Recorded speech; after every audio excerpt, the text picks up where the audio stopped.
Now, this is Joy News Prime with me, Samuel Kojo, bracing our headlines. Northeast Regional Security Council reject government's directive to arrest and prosecute persons involved in the enskinment of a new Boko Naba in Nalerigu. Now, also, no end in sight for the gridlock on the Adenta Dodo Road, as Minister for Roads and Highways says Sino Hydro is yet to clear the financing for the road. Under the program, the road is supposed to be widened to a dual carriageway between Adenta and Oibi. However, this particular lot has stalled because Sanosho is yet to clear the financing. Now, also, old resident of Commonwealth Hall, who are MPs, criticized University of Ghana management for ignoring the court order as the current impasse on campus continues. The alumni of Commonwealth Hall, University of Ghana, who are members of Parliament.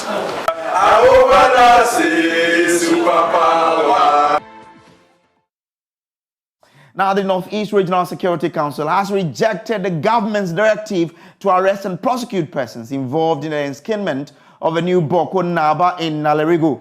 The overlord of the Mamprugu Nabohagu Abdullahi Mahami Shariga on Wednesday, 15th February, enskinned one Seidu Abagri Kulugu as the chief of Boko. Now, in response, the government condemned the purported enskinment as illegal and a threat to national security. The government further reiterated that the Naba Asigri Abugragu Azoka II remained the Boko Naba duly gazetted and a member of the National and Upper East Regional Houses of Chiefs. The statement signed by the Information Minister said the security agencies have been directed to arrest and prosecute any other person who holds himself out as a Boko Naba.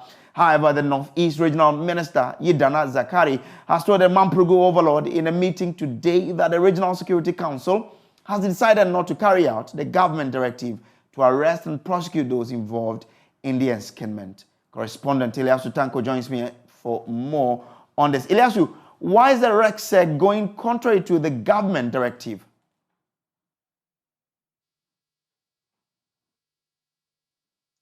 Well, the information is that the RECSEC have reassessed the security situation in the region, and in a meeting yesterday, they agreed not to carry out the directive by the government.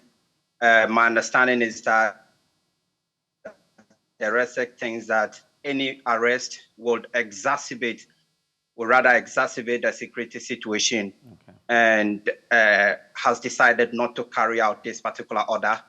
This information was given to the overlord of Mamprugu traditional area, Nabohago Abdullahi Mami Sheriga, today when the regional minister led other members of the Regional Security Council to speak to the king for the first time since the enskinment on Wednesday. And we understand that the regional minister took the opportunity to apologize to the Mamprugu overlord for the event that followed after the enskinment of the new Boko Naba.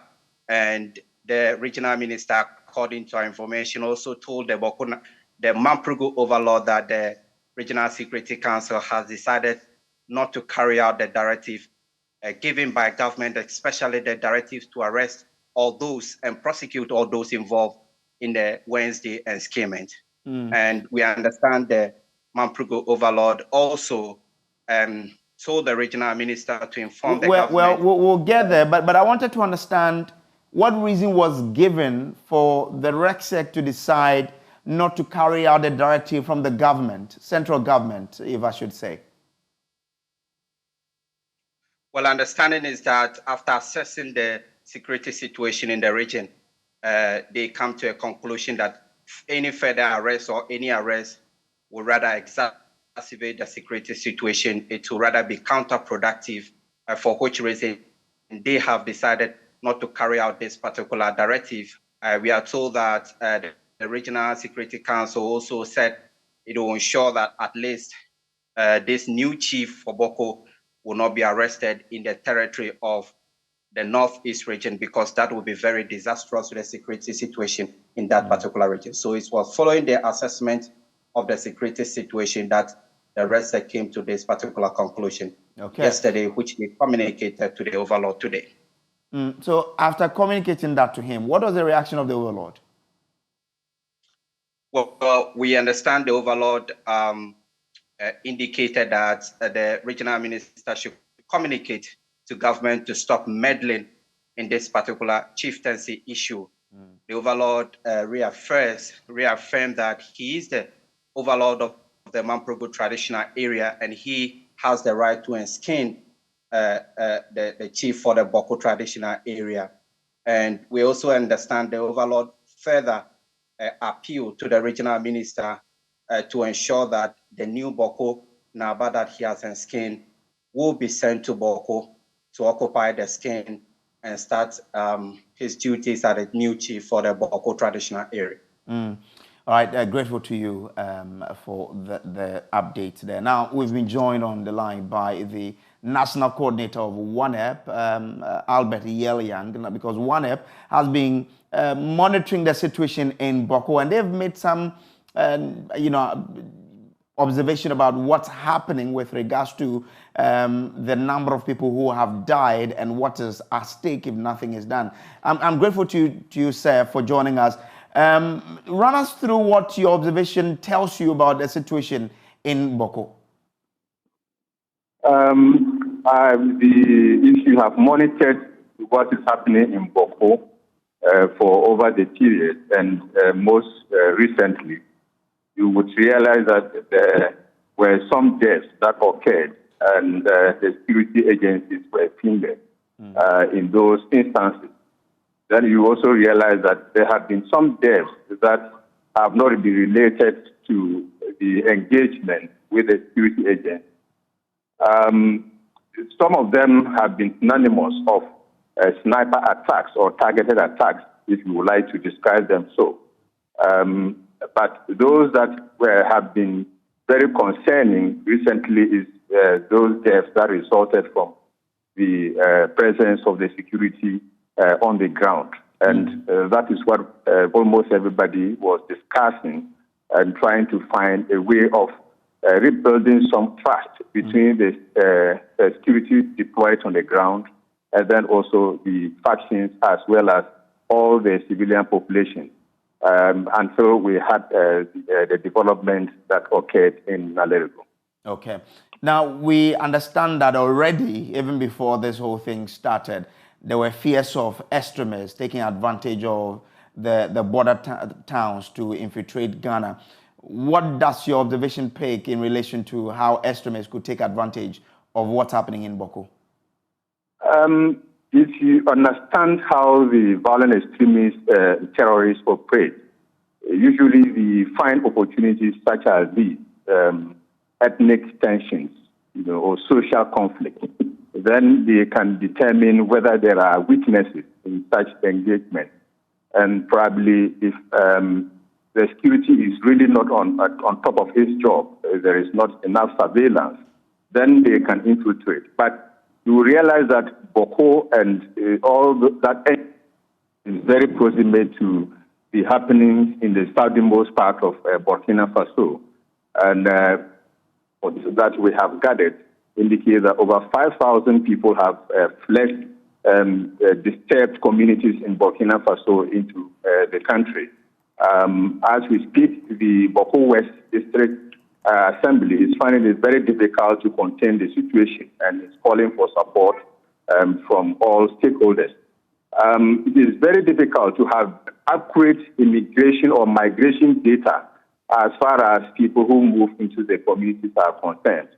So you could have a situation where that is infiltrated. Now, if you look at also the kind of deaths that are occurring in Boko, the incidences, some kind of banditry or militarized, attacks. And some of the times we have people, we have instances where incidents occur, and we are not getting the information in terms of arrest, in terms of prosecution, and where those people have fled to. So there are a number of questions that one would ask as far as the situation is concerned and as far as the potential of infiltration into the area, and that can eventually affect Ghana. We know that there is heavy security deployment, there are security or the government has deployed several strategies to counter or to prevent any infiltration. But if there is not a cooperation from the civilian population who live almost everywhere and understand the terrain and know themselves, there can be compromises in terms of the cooperation they can have from the security to complement the efforts of the security on the ground.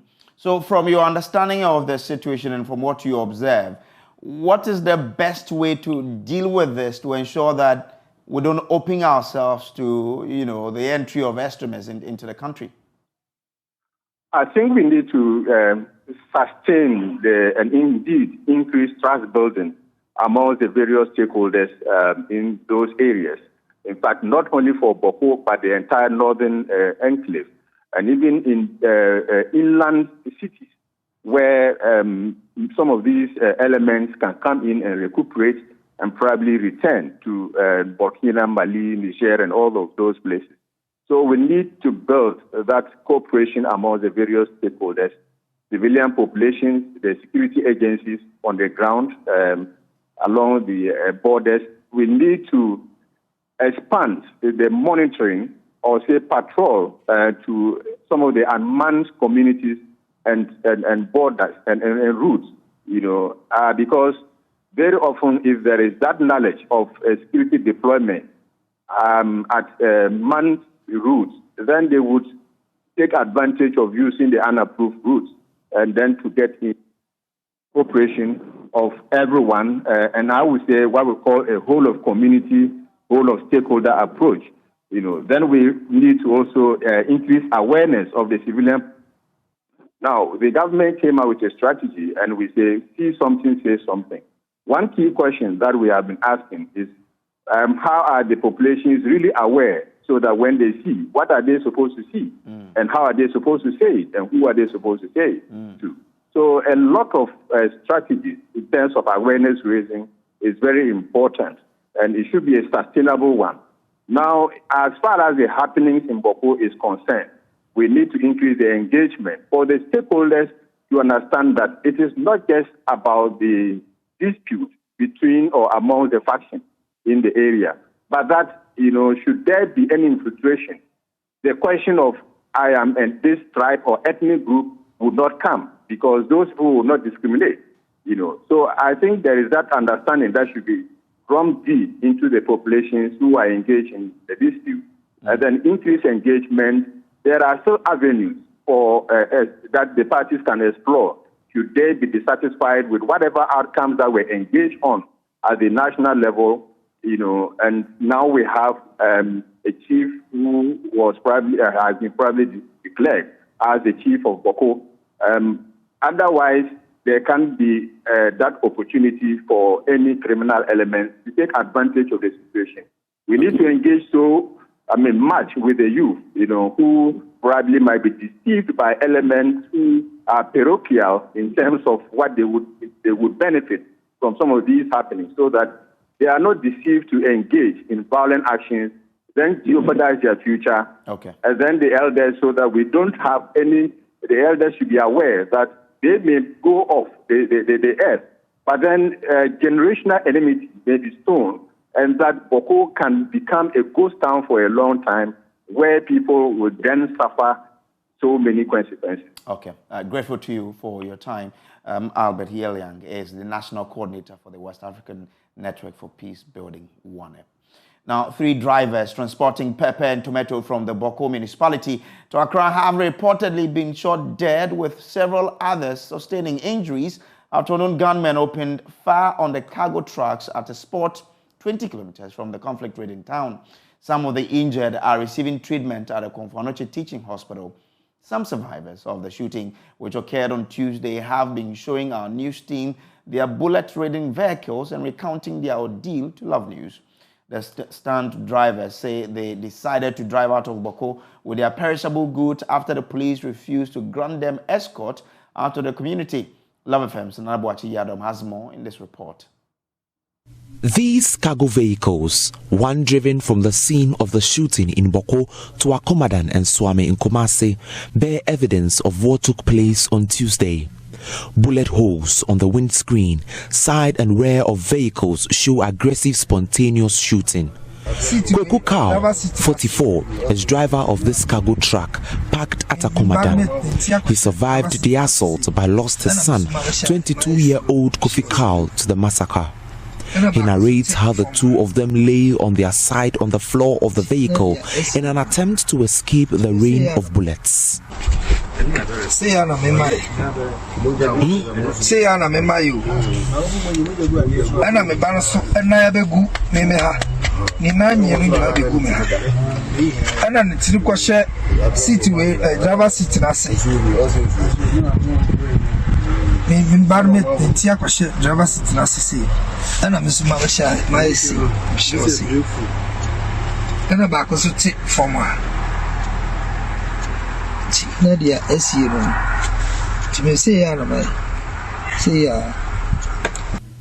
Yakubu Asiripi is one of the owner of the cargo trucks that were attacked.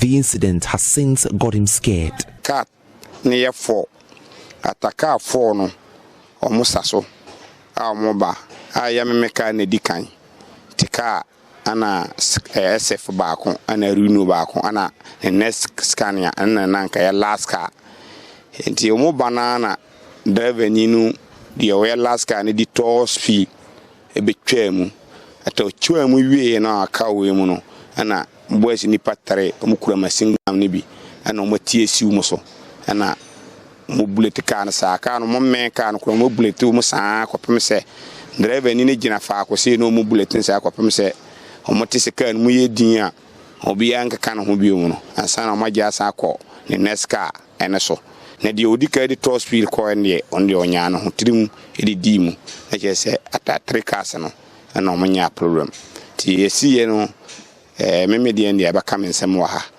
ba o ma da cars ne de menim so condition de city. So this vehicle here is among the 4 vehicles exporting pepper and cabbage from Boko to Accra. Unfortunately, we can count multiple bullet holes from this particular vehicle, from the door handle to the windscreen. The alleged incident happened at Boko. The car had 3 people in it, a driver and then 2 passengers.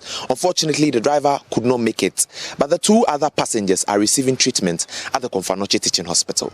Haruna Issa sustained multiple gunshot wounds from the incident. Tuesday near call, Boko say kuludu cabbage and green pepper.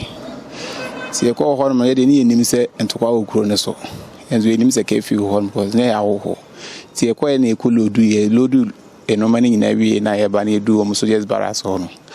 And as we as near say, Kefi time house, 8 and so do obey 8-12. Someone penny me and Mentienda. I mean, I don't know at the chair near Twasso. Yes, you and Temera and you Mujina Hoedim Comanana. Yes, started a Tuesday 2 to 2 a woman pretty for the side.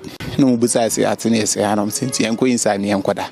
No one's moving back to a yard more near Samba Shaker. Maybe Winipatre, almost a black or move free in maybe a chill, my Tessico and Temo mood sequence when much I say shoot to your car 20.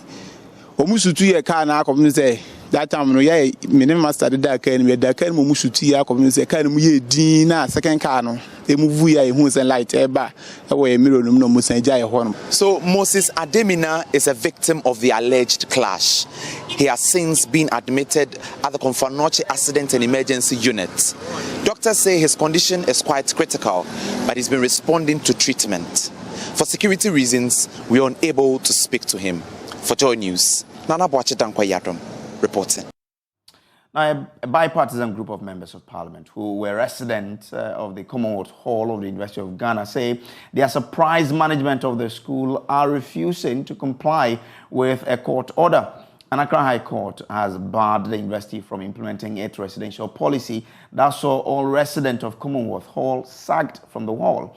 The university is yet to comply. Now, speaking on behalf of the group, MP for Bilsa South, Dr. Clement Park, said the current impasse on campus does not do any good to the university's image.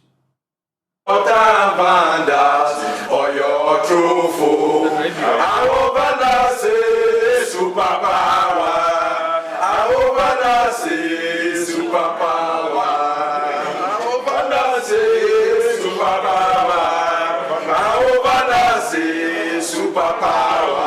alumni of Commonwealth Hall, University of Ghana, who are members of Parliament.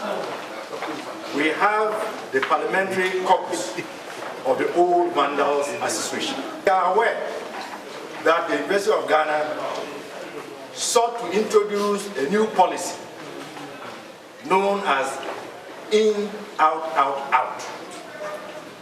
And we believe that that policy is unjustified, and regardless of what circumstances may have precipitated such a policy move, we are opposed to it in principle and on the basis of lack of evidence to merit and justify such a policy.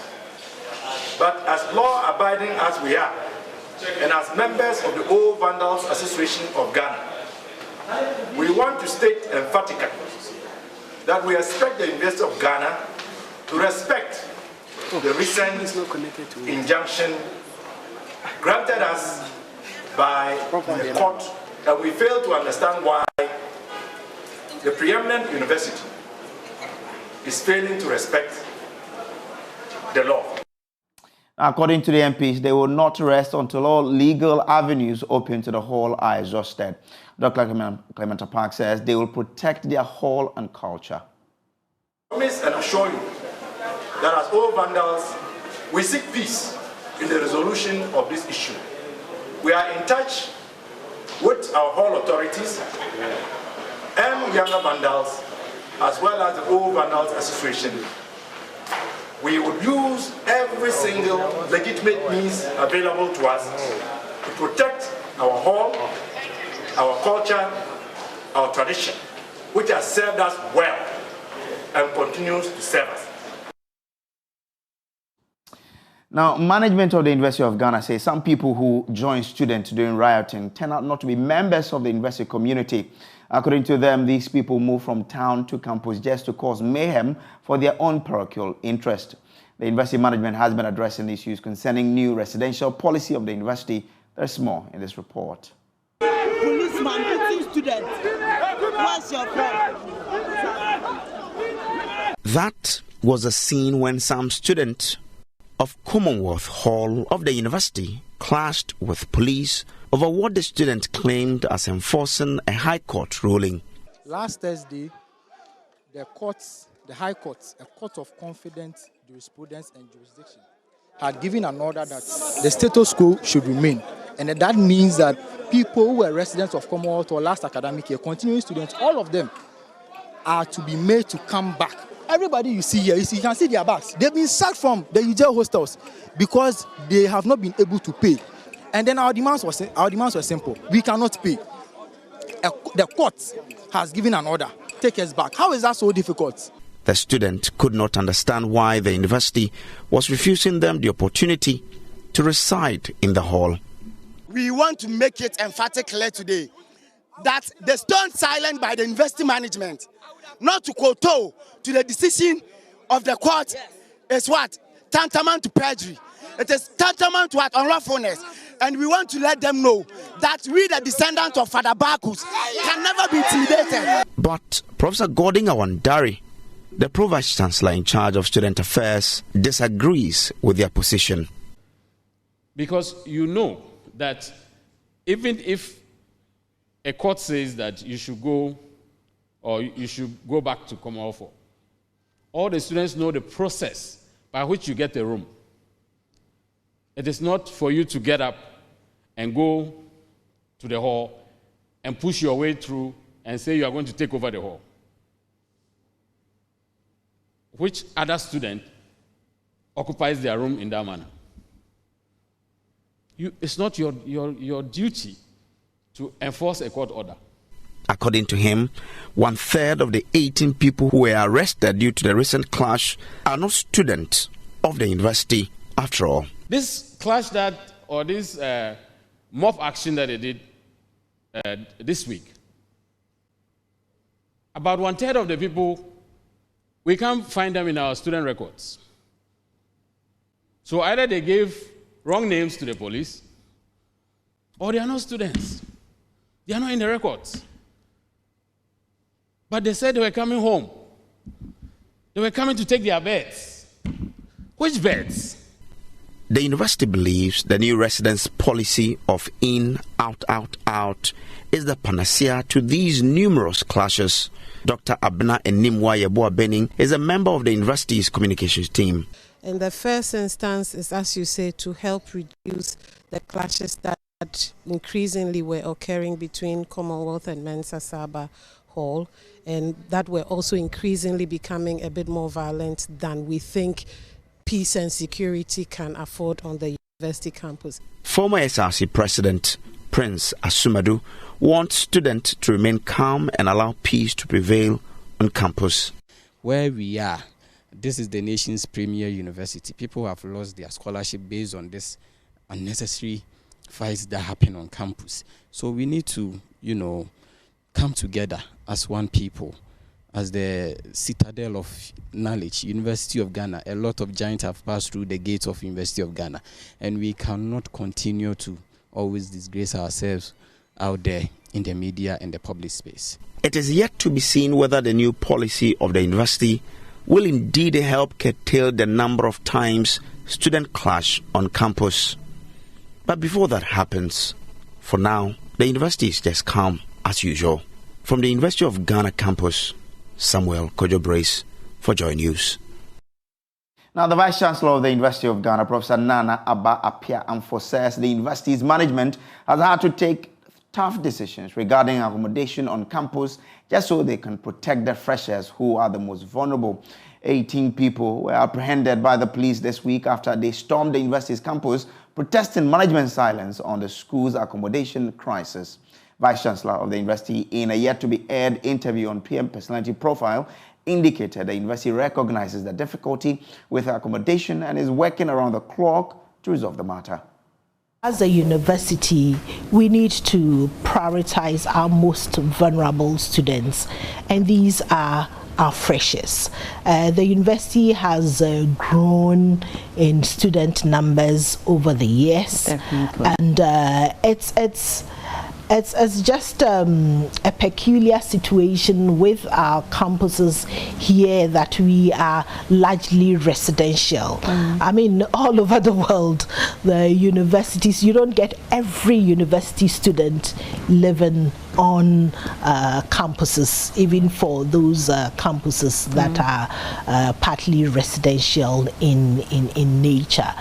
But I believe that this is a problem that we have as a country because it's, for instance, we don't have a viable transportation system in place for students to live, let's say, in Adenta, Kaswa, Spintex Road, and commute conveniently. And so I understand it when almost everyone wants to live on campus. The university management is making effort to increase the stock of accommodation that we have.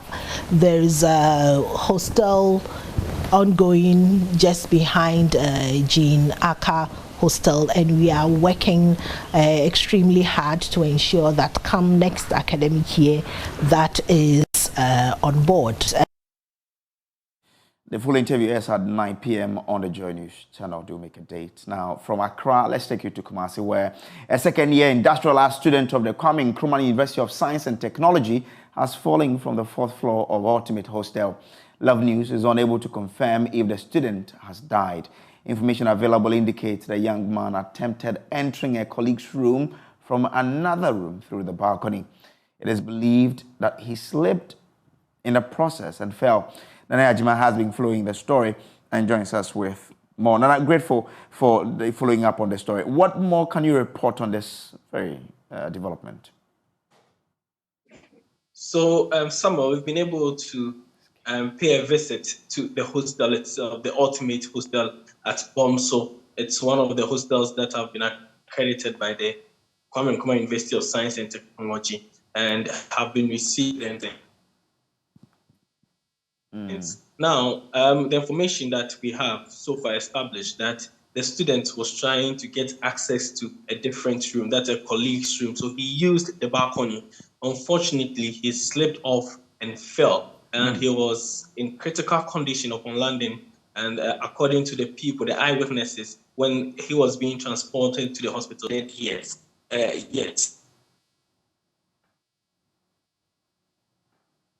But when we got at, still visible on the ground, the whole of the place, you could find the blood stains everywhere.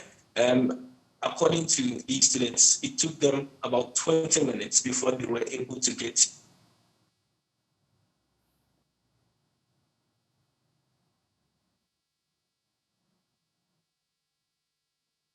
Well, so we're still in Kumasi, where a student is reported to have fallen from the 4th floor of a hostel at KNUST.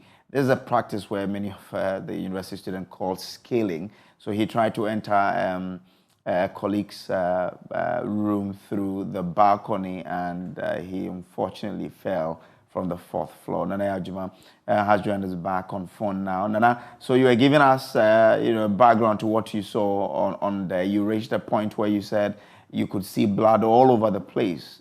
What more did you gather when you were there? Exactly. So from the students who helped convey their colleague to the hospital, it was very difficult for them to get a vehicle to transport him because all the rights available, both commercial and private vehicles, because of the blood that was oozing from the body, they wouldn't want to, help transport him to the hospital. It took one benevolent commercial driver to help them get into the hospital. From there, we are unable to confirm yet if he's still alive, but according to those who took him to the hospital, they are hoping that he will make it because he was even though he was in critical condition, the urgency with which the medical officers at the hospital attended to him, they can only hope that he survived. Nana, from the visuals that I'm looking at, the distance between two windows is quite a long one. What have you gathered from hostel authorities and the school authorities with regards to this? All right, so from where he was trying to get to the other balcony, it wasn't too much of a distance. According to the students, there are sometimes that some students have tried that, even though hostel authorities have, on countless occasions, warned them against doing such things. It's something that some students sometimes they do try. So the distance is not too much. Some are able to scale. This particular video, it's different from where he tried, scaling into the other room. But the hostel officials and also school authority are tight-lipped. They have not been able to give us any information yet, even though we've tried very, very hard to get access to them and also get their side of the story. They have not been able to give us any information yet. We believe that as time goes on, they will be able to volunteer some information to help with our work. Grateful, Nana. Our prayers go to him. We pray that he is able to survive this. Now, to other stories, 1,042 candidates have been successfully placed in their choice of schools at the ongoing self-placement exercise under the computerized school placement system. Now, hundreds since yesterday have thronged the center to secure placement in their various choice of schools after the system failed to automatically place them. My colleague Mapito Sebedi was at the center and spoke to parents, students, and some coordinators at the center.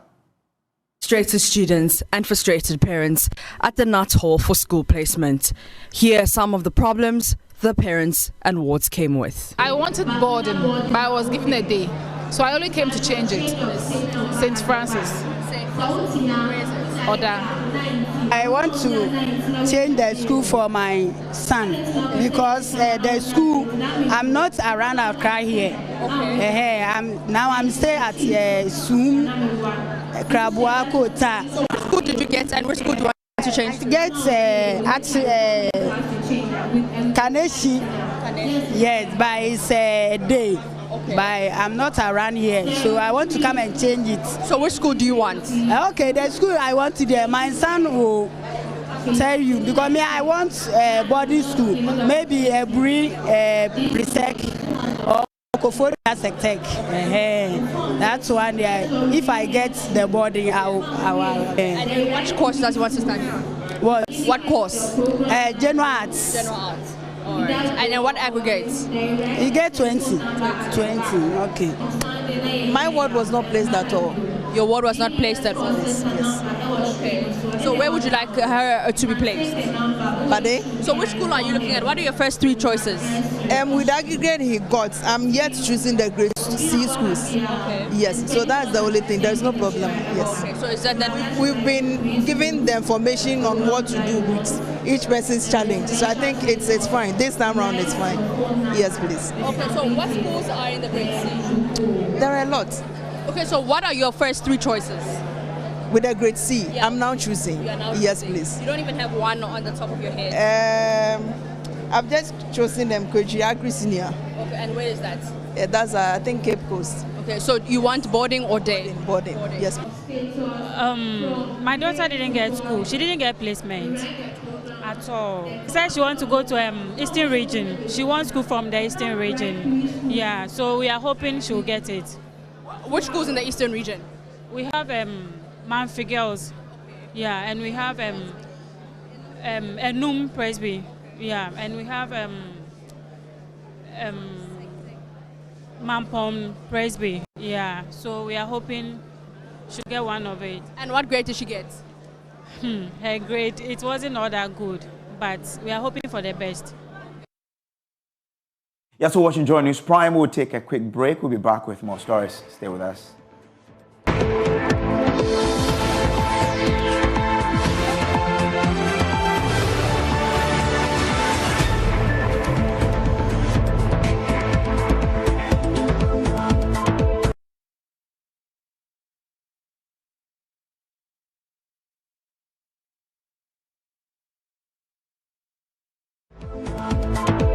Now, welcome back from the break. Now, Minister for Roads and Highways, Kwesi Amoako-Attah, says the promised dualization of the Adenta Dodoa Road is delaying because Sinosure is yet to clear the financing for the road. That road forms part of the much talked about Sino Hydro Butter deal, but MP for Adentan, Mohammed Adamu Ramadan, says his constituent cannot wait and government must do something. Parliamentary Affairs correspondent Kwekwa Sante reports. The Adenta Dodoa Road has been cited by many as one of the traffic-prone areas in Ghana. Commuters and residents along that stretch spend hours in traffic. For a stretch, they could be commuting with ease. The roads minister, Kwesi Amoako-Attah, says residents would have to wait a bit longer. Mr. Speaker, I rise to ask the Minister for Roads and Highways what urgent steps the ministry is taking to mitigate the traffic situation on the Adenta Amahia-Malejo Dodoa Road. Currently, Mr. Speaker, the dualization of the Adenta Dodoa Road is part of the Sano Hydro Master Project Support Agreement between the Government of Ghana and Sano Hydro Corporation of China as Lot 5. Under the program, the road is supposed to be widened to a dual carriageway between Adenta and Oyibi. However, this particular lot has stalled because Sinosure is yet to clear the financing. However, Mr. Speaker, the Ghana Highway Authority in the interim has been carrying out routine maintenance works on the bad sections of the road. MP for Adentan constituency, Mohammed Adamu Ramadan, says his constituents cannot wait. It's unfortunate because they gave a lot of us hope in 2018 when Parliament passed that that agreement. We assumed that we're going to see the contractors move inside almost immediately because it was slated to have started in 2019, but 5 years on, nothing really has started. I suggested to him on the floor if he could consider the option of a GOG funded project like like they did for the Gang of Four Roads. So he said it's something that he might consider, they might look at, so that it's a difficult situation. I mean, if you know that stretch of road, people who live there, it's a very difficult situation for them. It's a road that every time of the day there's traffic there. And winners of the 2022 National Law Challenge have signed a 5-year partnership agreement with a leading law firm, Zoe, Achia & Co., following their impressive showing in the competition. The competition, which aired on Joy News, saw UCC Law School come head-to-head with UPSA Law School and won, cementing their position in the competition's history.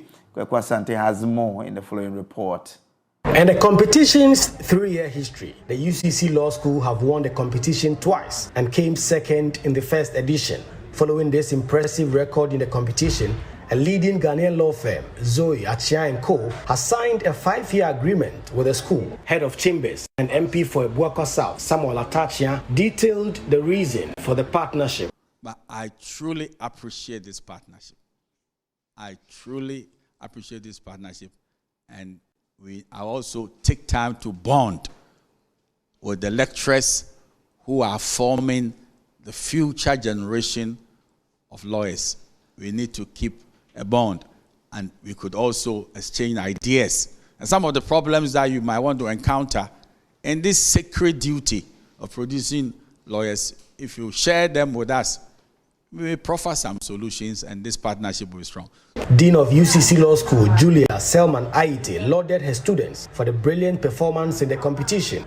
On behalf of our faculty and the wider University of Cape Coast, I'd like to offer our extreme gratitude to this law firm. It takes individuals who are very special. It's a special character that enables somebody to reach out and say, I've seen you, I've seen what you've done, I've seen what you've achieved, and we're proud of you. And not only are we proud of you, we want to recognize your accomplishment. So what can we do to assist? What can we do for saying thank you for your hard work and your efforts? And that, to me, speaks very well about the types of individuals who are part of this team at Zoe, Achia & Co. Now we're going to break now to bring you showbiz. Stay with us. All right, time for us to bring you showbiz. And Becky Bex is in the house. Charlie, I missed you yesterday. Oh, yeah. Something happened. Oh. It's a secret. Good to be back. Glad to have you, yeah?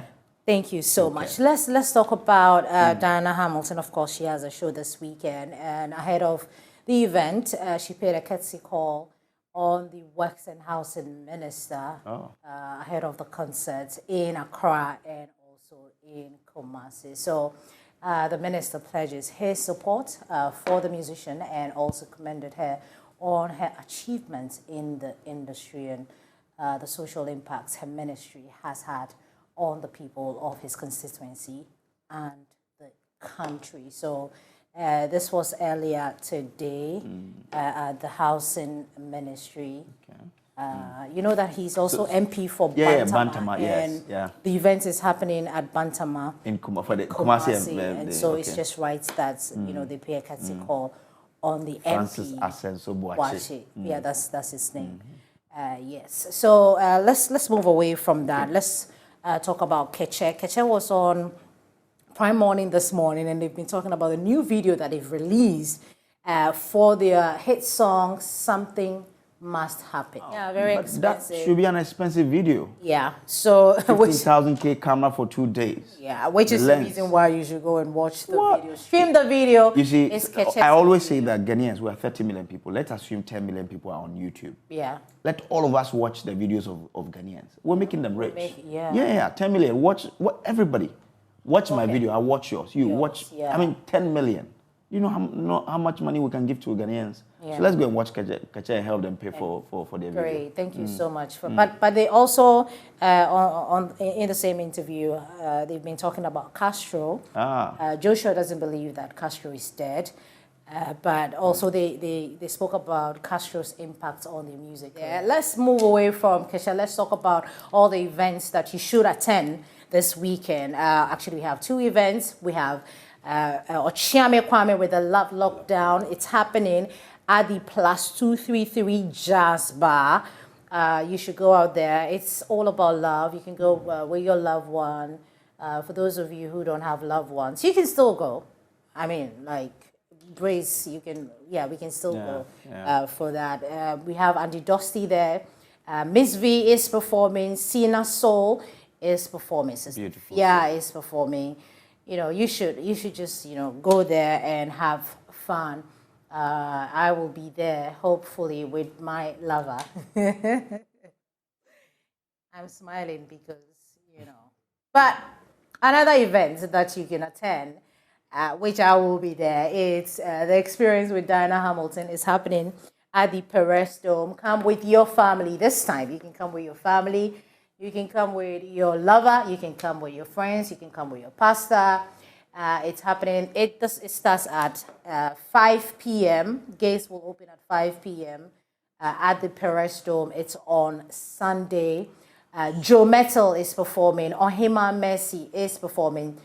Celestine Donko. Perez Music is also performing. And there's one Sister Bamford too.